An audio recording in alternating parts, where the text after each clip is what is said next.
우리 성경 말씀을 같이 좀 찾아와 보겠습니다. 같이 볼 성경 말씀은 로마서 1장 18절부터 23절까지의 말씀입니다. 로마서 1장 18절부터 23절까지의 말씀입니다. 우리의 말씀을 이제 한 절씩 교독을 할 텐데요. 로마서 1장 18절부터 23절까지 볼 때에 제가 먼저 18절을 읽겠습니다.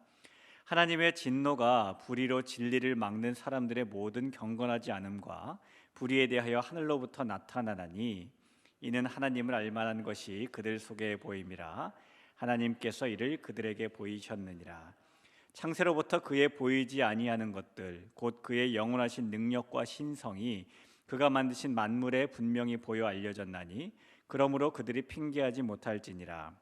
하나님을 알되 하나님을 영화롭게도 아니하며 감사하지도 아니하고 오히려 그 생각이 허망하여지며 미련한 마음이 어두워졌나니 스스로 지혜 있다 하나 어리석게 되어 썩어지지 아니하는 하나님의 영광을 썩어질 사람과 새와 짐승과 기어다니는 동물 모양의 우상으로 바꾸었느니라. 아멘. 오늘 이 저녁에 구원이 필요한 사람들이라는 제목으로 이 로마서 말씀을 좀 나눠보려고 합니다. 미국 인디애나주에 있는 한 교회 근처에 다른 지역에 비해서 상대적으로 가난한 사람들이 모여 사는 동네가 한 군데 있습니다. 이 동네 사람들의 12%, 특별히 미성년자 중에서는 16%가 한 끼를 먹으면은 다음 끼니를 걱정할 정도로 사는 형편이 좋지 않은 그런 사람들이에요. 그들은 항상 생필품이 필요하고 식료품이 필요한 그런 사람들입니다. 이 교회 주변에 그런 사람들이 있다 보니까 이 교회에서는 항상 어떻게 하면은 그들 도울 수 있을까가 고민이었습니다. 그러던 어느 날 한 성도가 좋은 제안을 하게 되었는데요. 이 필요한 사람들이 아무런 거리낌 없이 언제든지 접근할 수 있도록 이 교회 앞에다가 축복의 상자를 하나 만들어 놓고 그 안에 쉽게 상하지 않는 음식물이나 세면용품이나 생필품을 넣어두자라는 겁니다. 이 교회의 성도들이 그 방법을 듣고 이것이 끼니가 필요한 사람들에게, 도움이 필요한 사람들에게 참 좋은 방법이라고 생각을 했어요. 물론 현실에서는 자물쇠도 달아놓지 않기 때문에 이 축복의 상자를 설치한 목적과는 다른 의도로 접근하는 사람들도 분명히 있겠지만은 그럼에도 불구하고 음식이 필요한 사람들의 필요가 채워질 수 있다면은 그렇게 하기로 한 것입니다. 이 성도들은 계획에 따라서 교회 앞에다가 축복의 상자라는 상자를 하나 만들었고요. 그 안에다가 파스타나 통조림이나 시리얼이나 밀가루나 마카로니나 치즈나 많은 식품도 넣어두고 양말이나 칫솔이나 방치제 같은 개인용품도 기부해서 상자를 채웠습니다.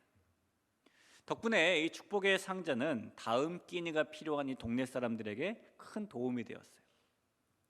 이 교회라는 곳은 어려운 환경 속에 사는 사람들의 필요를 외면하지 않고 채워주는 역할을 하는 것도 감당하고 있지요.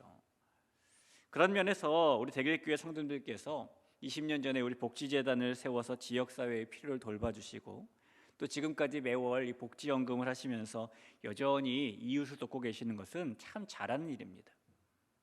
그런데 우리가 누군가를 바라볼 때 그의 필요를 채울 때에 채워줘야 될 사람들의 이웃의 필요는 음식과 생필품이 전부는 아니죠.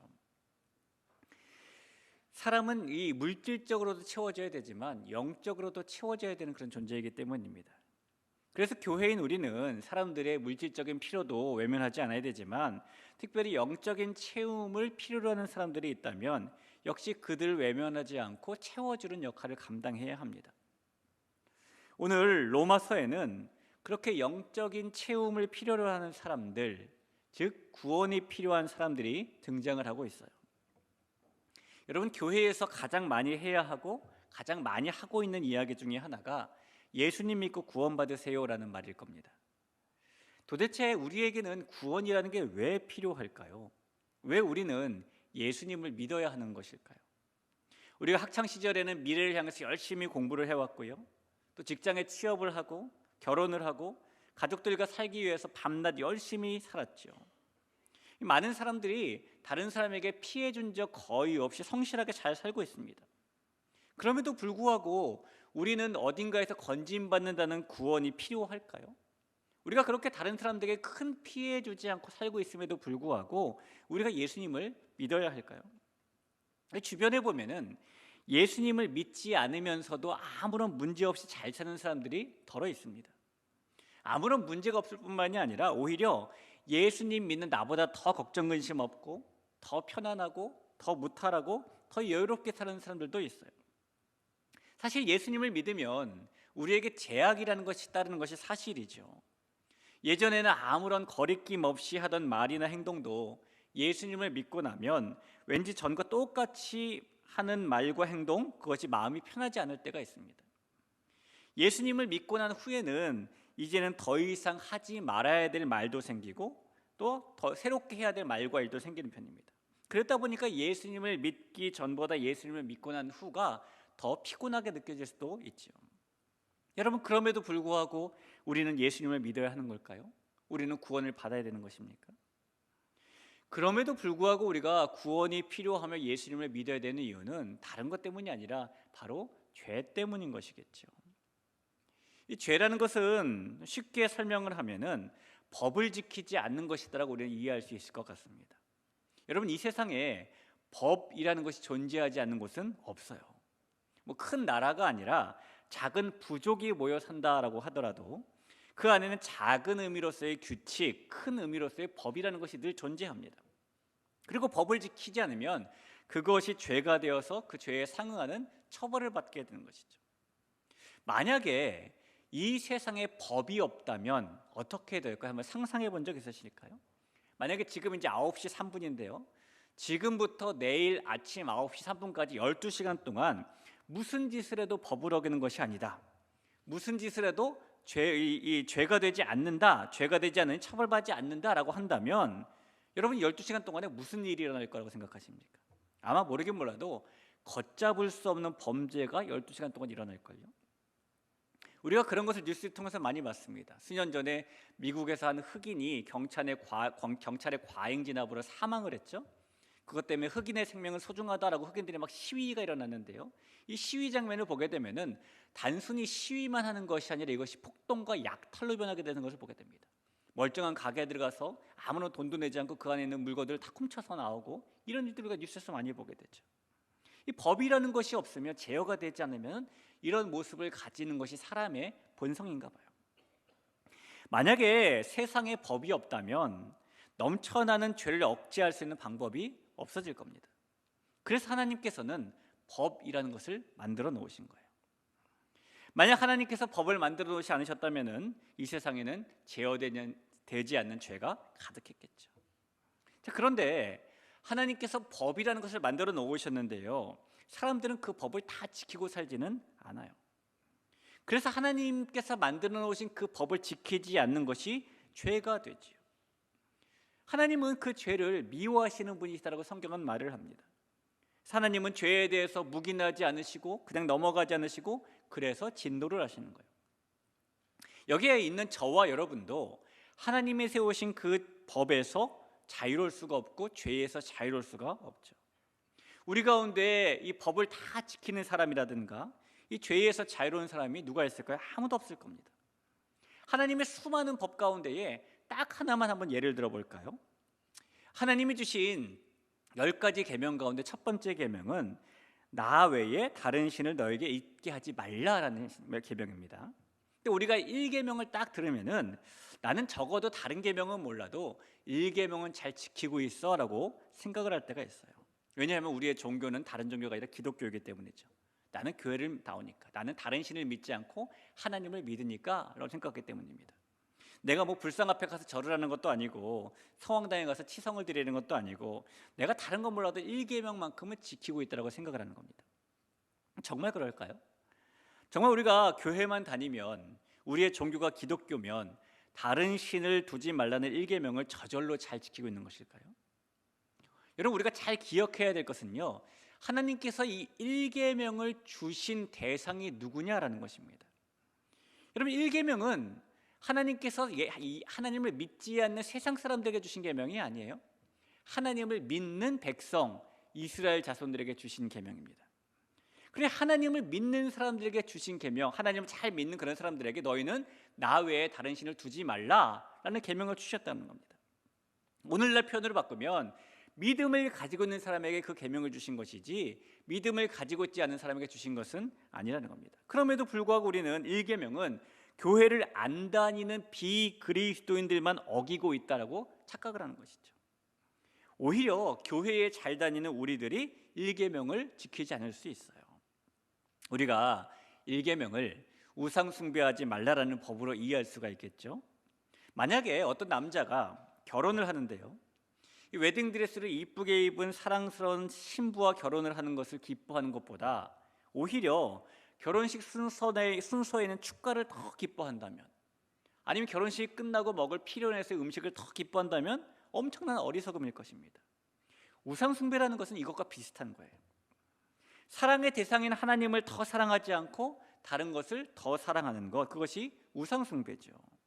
옛날에는 돌이나 나무로 깎은 우상을 만들어서 하나님보다 더 사랑했지만 요즘에는 그렇게 하진 않습니다. 돈이라든가 아니면 나의 자신이라든가 아니면 성공이라든가 옛날과는 다른 모습으로 하나님보다 더 사랑하는 것들을 추구하고 살아갔죠. 따라서 그런 모습이 우리에게 있다면 우리는 1계명을 잘 지키지 못하고 있는 것입니다.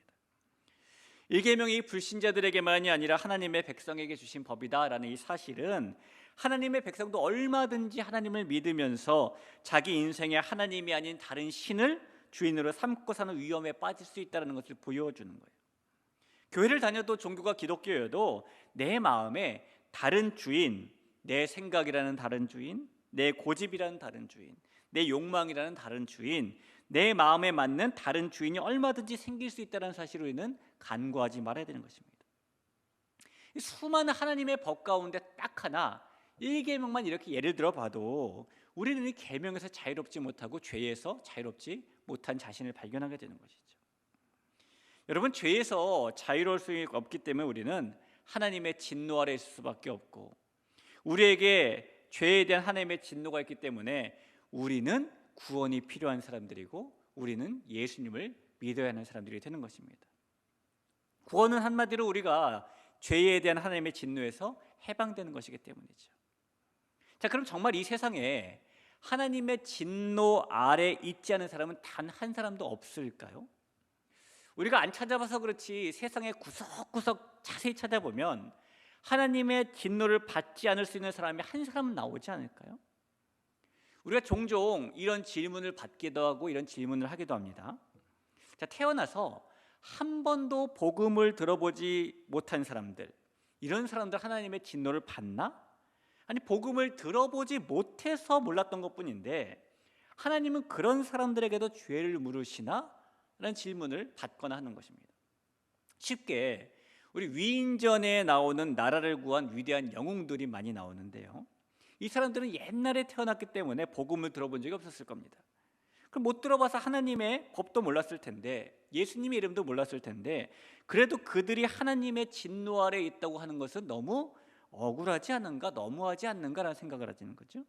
자, 세종대왕이 그렇게 하나님 이 백성들을 위했다고 하는데요, 흠이라면 고기 좋아하는 것 딱 하나밖에 없는데, 그것 빼고 남을 할 것이 없는데 그것도 흠이 됩니까? 세종대왕도 그럼 하나님의 진노 아래 있나? 그도 복음을 들어보지 못해서 몰랐는데 라는 생각이 들게 됩니다.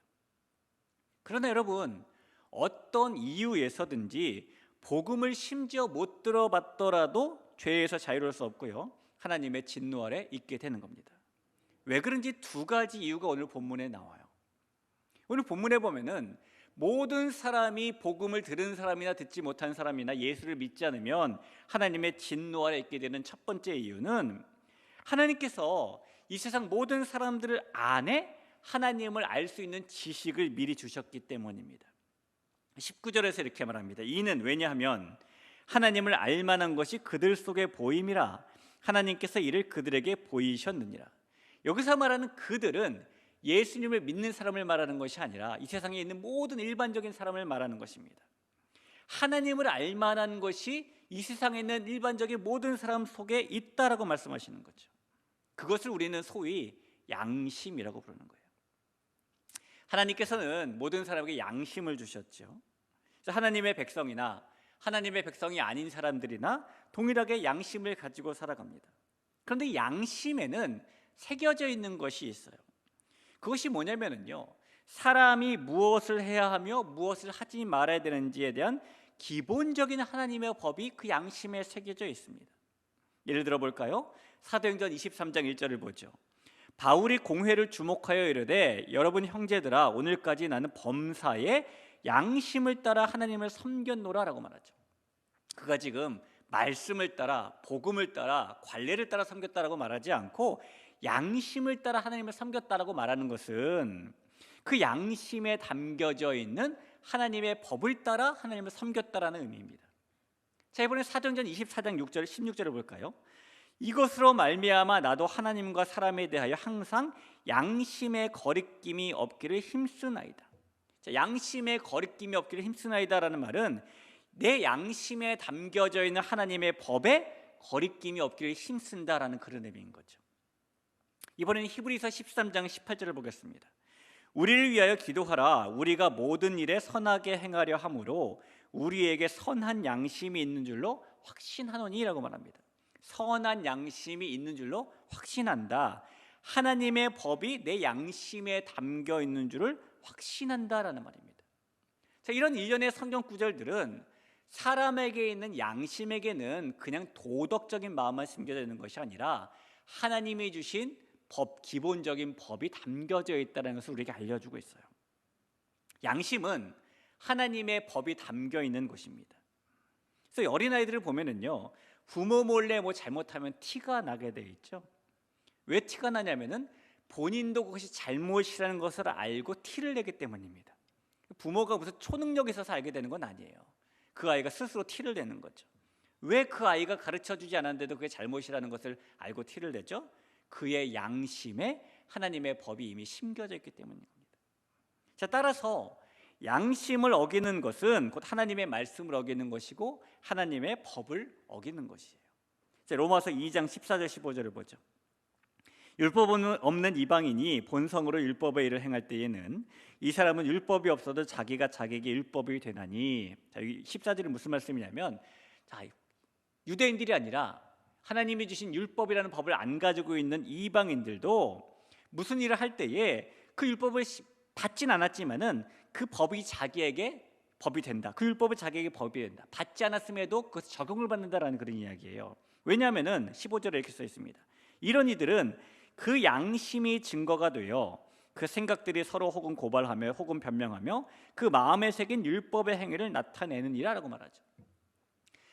직접 십계명이나 이런 돌판을 통해서 하나님의 율법을 듣지 않았음에도 그 법에 적용을 받는 것은 양심이 하나님의 법에 새겨져 있어서 그 양심이 우리가 죄를 지었다고 고발하기 때문이래요. 따라서 사람은 이 양심을 통해서 죄를 지으면 안 되고 죄를 지으면 벌을 받는다는 것을 누가 가르쳐주지 않아도 잘 알게 되는 겁니다. 단 한 사람도 자기 양심을 따라 사는 사람이 그런데 없는 거예요.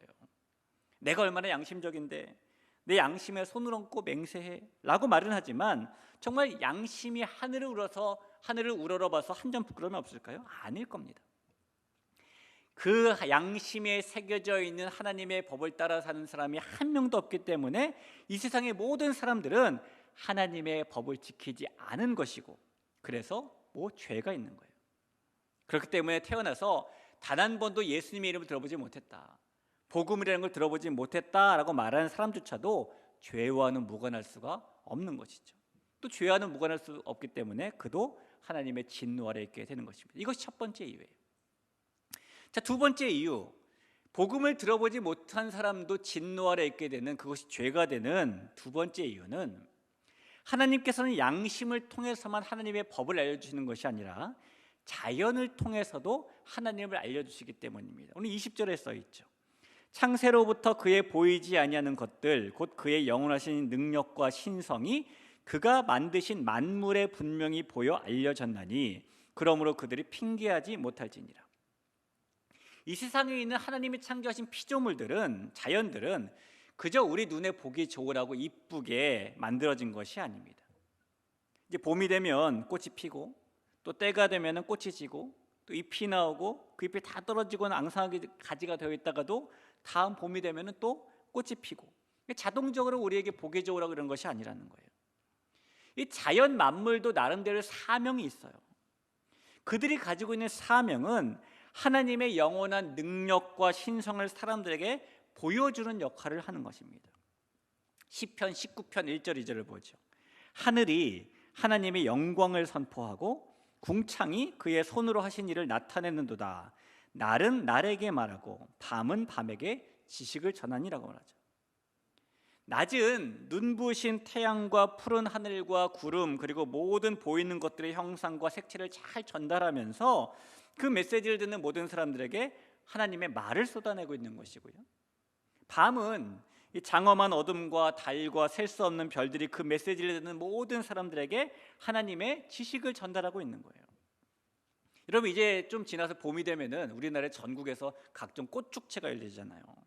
아침 고요 봄나들이 봄꽃 축제, 고양 국제 꽃 박람회, 세계 태안 튤립 축제, 한평 나비대 축제, 합천 황매산 철 축제, 울산 대공 장미 축제, 또 울산 또 있네요. 울산 태화강 봄꽃 대향연, 하동 북천 양귀비 축제, 축제가 여러 번 열립니다. 다 꽃 축제예요. 그런데 가서 보면은 이 꽃들이 형형색색 너무너무 이쁘죠. 저는 개인적으로 감성보다는 이성이 조금 더 발달한 사람이에요. 그렇다고 감성이 없는 사람은 아닙니다. 이성이 조금 더 발달된 사람이라 이 꽃을 보고 이쁘다라는 생각을 별로 해본 적이 없어요. 근데 요즘은 보면 좀 이쁘다는 생각이 들어요. 그래서도 갱년기가 좀 오나 봐요. 여러분, 그 꽃들이 나 이쁘죠? 날 좀 보러 오세요 라는 목적으로만 존재하는 것이 아니라는 거예요. 모든 자연은 각기 다름과 아름다움을 통해서 창조하신 하나님의 신성과 영광을 드러내고 있다라고 로마서 1장 20절을 우리에게 말하고 있기 때문입니다. 그렇기 때문에 사람은 이 자연을 보면서, 만물을 보면서 하나님을 알 수 있다라는 거예요.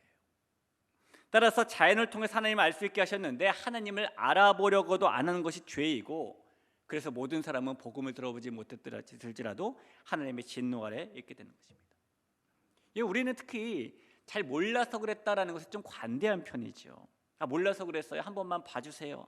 그러면 몰라서 그랬다는데 라고 관대하게 대우합니다. 일상에서 일어나는 작은 실수들에 대해서는 몰라서 그랬다라는 것이 너그럽게 이해되는 게 맞죠. 그러나 중대한 법을 어긴 경우에는 몰라서 그랬다라는 것이 이해되거나 용납되지는 않을 겁니다. 하나님께서도 하나님을 모르는 것을 관대하게 여기시지는 않아요. 분명히 모든 사람이 하나님을 알 수 있도록 양심을 통해서, 자연 만물을 통해서 나타내 보이셨기 때문입니다. 내가 알려줬잖아, 알 수 있는 방법을 주었잖아. 그런데도 몰랐어요 라고 말하는 것은 직무태만이라고 보는 것입니다. 그래서 하나님을 모르는 것은 죄이고, 한 사람도 빠짐없이 모든 사람은 하나님의 진노 아래, 죄 아래 있게 되는 것이죠. 모든 사람이 하나님의 진노 아래 있게 된다면, 그래서 모든 사람에게는 구원이 필요한 것입니다. 여러분, 이 세상에 있는 모든 사람은 그래서 구원이 필요합니다. 어떤 사람에게만 구원이 필요하고 어떤 사람에게는 구원이 필요하지 않은 것은 아니에요. 우리가 예수 그리스도를 하나님의 은혜와 사랑으로 믿게 되었고 이미 구원받은 사람들이 되었는데요, 우리에게 구원이 필요해서 구원이 주어졌던 것처럼 이 세상에는 구원이 필요한 사람들이 여전히 많이 있겠죠. 우리 가족 중에라든가, 동네에 있는 이웃 중에라든가, 혹은 멀리 우리가 이름도 모르고 얼굴도 모르는 다른 민족 중에 있는 사람들도 하나님의 구원이 필요한 사람들일 겁니다. 하나님을 모르고 있거나 알려고 하지 않거나 그런 죄 중에 있기 때문에 하나님의 진노 아래 있게 될 것이고, 따라서 하나님의 구원이, 예수님이 필요한 사람들이 바로 그들이죠. 그래서 우리가 해야 되는 일이 무엇입니까? 우리가 지금 잘하고 있는 것처럼 불쌍히 여기는 마음으로 그들을 위해서 기도하는 것이죠. 만약에 우리의 가족 중에 구원이 필요한 사람이 있다면 불쌍히 여기는 마음을 가지고 기도해야 합니다. 그동안 그렇게 기도했는데 잘 안 돼요. 그래도 하나님께서 우리의 기도를 듣고 응답하신다라는 약속을 붙잡고 또 기도하고 또 기도해야 합니다. 저와 여러분도요, 여기 있는 우리도 그냥 구원을 받게 된 사람들이 아닐 겁니다. 누군가가 우리를 위해 그렇게 기도해 주었기 때문에 구원의 백성이 된 사람들이 아마 우리일 거예요. 그래서 우리는 계속해서 기도해야 되는 것이죠. 만약에 가까이에 전도하고 싶은 소위 말하는 VIP가 있다면 역시 불쌍히 여기는 마음을 가지고 이 사람도 구원이 필요한 사람이다 라는 마음으로 기도해 줘야 됩니다. 만나서 예수님의 이야기를 할 때 시큰둥한 반응을 보여도 뭐 셀에 초대하고 교회를 초대해도 그때뿐이어도 그래도 계속 기도해야 되는 거예요. 여러분 주변에 보면은 1년에 이제 연중 행사로 교회에 와주시는 분들이 계시죠. 우리 한번 교회 갑시다 그러면은 마지못해 이제 와주시는 분들이 있어요. 1년에 한 번이면 어떻습니까? 평생에 1년에 한 번이면은 그분이 50살부터 70살까지만 저도 20번은 교회를 밟은 거잖아요. 그렇죠? 그래도 그런 분들을 해서 계속 저 사람은 그때뿐이야. 한 번 나오고 그 다음에 안 나오더라. 그러지 말고 역시 불쌍히 여기는 마음을 가지고 저 사람도 구원이 필요한 사람이라는 마음으로 기도해 줘야 되는 겁니다. 한 번도 만나보지 못한 사람들과 민족을 위해서도 기도해 줘야 되는 것이죠. 여러분 조선이란 땅을 위해서 누군가가 기도했고 헌신했기 때문에 오늘날 우리가 구원의 백성이 되었다는 것을 우리는 늘 잊지 말아야 되는 것입니다. 모든 사람은 하나님의 구원이 필요한 사람들이다 라는 것을 기억하고 또 기억하면서 힘껏 기도하고 헌신하는 것이 오늘날 이 로마서 1장에 나오는 하나님께서 주시는 말씀을 듣고 이미 구원받은 사람들이 가져야 될 삶의 모습이며 태도가 되는 것입니다. 사랑하는 성도 여러분, 이 세상에 구원이 필요하지 않은 사람은 단 한 사람도 없습니다. 우리의 눈으로 보기에는 저 사람은 아닐 거야, 저 사람은 아니어야 돼, 이런 생각이 드는 사람이 있을지라도 우리는 모르잖아요. 우리는 모릅니다. 우리는 그저 하나님의 말씀대로 씨만 뿌리는 것뿐이죠. 기도만 할 뿐입니다. 열매를 거두시는 분은 하나님이시고 물을 주시는 분도 하나님이실 텐데, 자라게 하시는 분도 하나님이실 텐데, 우리가 그런 마음을 가지고 계속해서 기도하고 또 기도하는 씨앗을 심고 나아가는 것, 그것이 우리 주변에 있는 구원이 필요한 사람들에게 나아가는, 그들을 위해서 이 땅을 살아가는 우리의 모습이 되어야 한다는 것입니다. 그런 마음을 가지고 하나님의 진노 아래에 있어서 구원에 필요한 사람들을 위해 기도하고 또 긍휼히 여기는 마음을 갖고 살아가는 우리 모두가 될 수 있기를 간절히 축원합니다. 우리 같이 한번 찬양할까요? 찬양할 때에 세상 모든 민족이라는 찬양을 같이 한번 올려드리죠.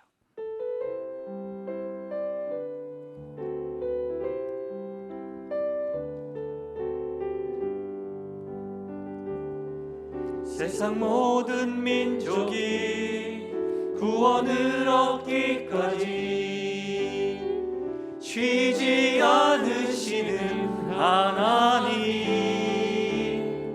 주의 심장 가지고 우리 이제 일어나 주 따르게 하소서. 세상 모든 육체가 주의 영광 보도록 우릴 부르시는 하나님, 주의 손과 발 되어 세상을 치유하며 주 섬기게 하소서. 우리 바다 덮음같이, 우리 바다 덮음같이 여호와의 영광을 인정하는 것이 온 세상 가득하리라. 우리 바다 덮음같이, 우리 바다 덮음같이, 우리 바다. 한번 더 고백해볼까요? 세상 모든 민족이, 세상 모든 민족이 구원을 얻기까지 쉬지 않으시는 하나님, 주의 심장 가지고 우리 이제 일어나 주 따르게 세상 모든 육체가, 세상 모든 육체가 주의 영광 보도록 우릴 부르시는 하나님, 주의 손과 발 되어 세상을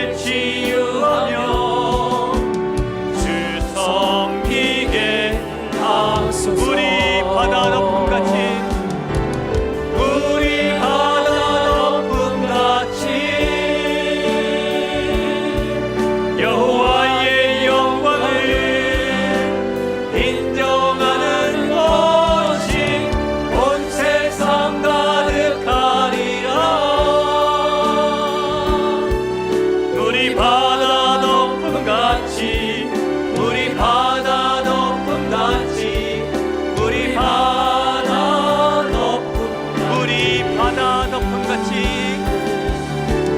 우리 바다 덮음같이 여호와의 영광을 인정하는 것이 온 세상 가득하리라. 우리 바다 덮음같이 우리 바다 덮음같이 우리 바다 덮음같이. 우리 시간에 말씀을 기억하면서 합심으로 함께 기도하겠습니다. 이 세상에서 죄에서 자유로울 수 있는 사람 아무도 없습니다. 모든 사람은 하나님의 진노 아래 있을 수밖에 없어요. 그래서 이 땅에 있는 모든 사람은 구원이 필요한 사람들입니다. 우리는 이미 하나님의 은혜로 주님의 사랑으로 구원에 필요한 사람들에서 구원이 필요했던 사람들, 이미 구원받은 사람들로 변화됐지만 여전히 이 세상에는 구원이 필요한 사람들이 너무너무 많이 있습니다. 여러분, 교회가 존재하는 목적 중에 가장 큰 것이 구원이 필요한 사람들에게 구원을 전하는 것 아니겠습니까? 비록 우리가 구원할 수 없다 할지라도 예수 그리스도의 이름을 붙들면 구원받는 사실을 전하는 것 아니겠습니까? 하나님, 이 세상에 우리가 구원받았던 것처럼 구원이 필요한 사람들에게 그것이 채워지는 놀랍도록 하신 역사를 이뤄나가는 주님의 사용받는 통로가 되게 하여 주옵시고 주님의 손과 발 같은 도구가 되게 하여 주옵소서. 하나님, 그래서 특별히 내 주변에 있는 사람들이, 그 구원이 필요한 그 사람들이 하나님이 주시는 은혜와 사랑을 나처럼 받고 우리처럼 받고 그 구원의 주인공이 되게 해달라고 같이 한번 기도하길 소원합니다. 우리 그런 마음으로 주님 이름 한번 부르기도 하겠습니다. 주님 찾습니다.